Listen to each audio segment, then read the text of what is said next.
दोस्तों, एक हिंदू कभी भ्रष्ट नहीं हो सकता और जो भ्रष्ट है वो कभी हिंदू नहीं हो सकता। दोस्तों, हिंदुत्व पर आधारित इस सीरीज में आज हम फिर हिंदू समाज में व्याप्त भ्रष्टाचार और उसके कारण होने वाली दुर्गति पर विस्तार से चर्चा करेंगे। तो आइए आज का वीडियो शुरू करते हैं। नमस्कार दोस्तों, मैं हूं समीक्षा कपूर और आप देख रहे हैं प्रलय टीवी। सब्सक्राइब कीजिए प्रलय टीवी चैनल को और बेल आइकन दबाएं लेटेस्ट न्यूज अपडेट के लिए। दोस्तों, पिछले वीडियोस में हम जान चुके हैं कि सदियों से हमारा धर्म कई सारे आक्रमणों, कई सारे हमलों को झेलता आया है, जिसके पीछे का मुख्य कारण समाज में फैला भ्रष्टाचार और नकारापन है। क्योंकि इसी की बदौलत सोने से खरे और लोहे से मजबूत हिंदुत्व को प्रचंडतम अत्याचारों का सामना करना पड़ा था। वास्तव में भ्रष्टाचार ही वो सबसे बड़ी समस्या है जिसका जहरीला असर हमने सदियों तक झेला और आज भी उसे झेलने के लिए मजबूर हैं। एक भ्रष्टाचार निरोधक संस्था द्वारा किए गए सर्वे के अनुसार 46% भारतीय मानते हैं कि पुलिस सबसे ज्यादा भ्रष्ट है।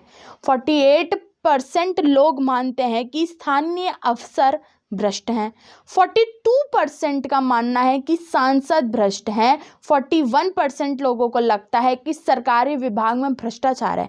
वहीं 20% लोगों का कहना है कि न्यायालय के जज और मजिस्ट्रेट भ्रष्ट हैं।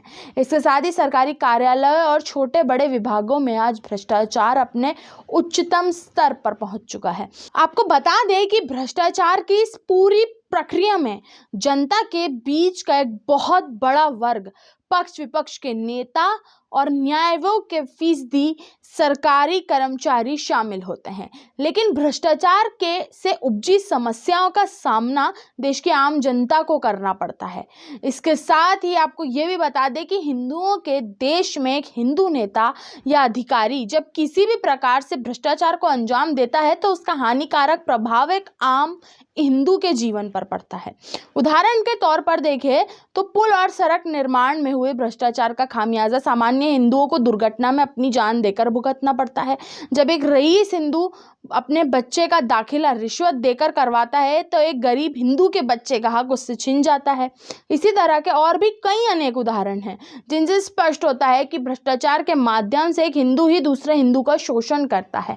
वास्तविकता में तो देश के अंदर भ्रष्टाचार की पूरी श्रृंखला बन चुकी है जिसमें हिंदू नेता, हिंदू अधिकारी, हिंदू डॉक्टर, हिंदू वकील, हिंदू व्यापारी जैसे सभी लोग शामिल हैं। लेकिन जब से ये सब लोग मिलकर भ्रष्टाचार करते हैं तो उसकी गाज एक आम हिंदू पर गिरती है, जिसके कारण देश का हिंदू लगातार गहरे धरातल में धंसता जा रहा है।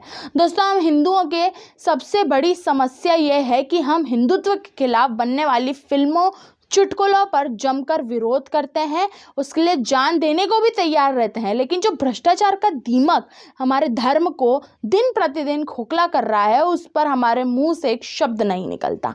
हम में से कोई भी कभी भी किसी भी तरह से भ्रष्टाचार का विरोध नहीं करता है, जिसके कारण भ्रष्टाचार करने वालों को खुली छूट मिल जाती है और ये लोग ज़्यादा से ज़्यादा भ्रष्टाचार करने लगते हैं, जिसके बाद भ्रष्ट अधिकारी और नेताओं को जनता हीरो बना देती है और उन्हें एक तरह से भ्रष्टाचार करने का लाइसेंस मिल जाता है।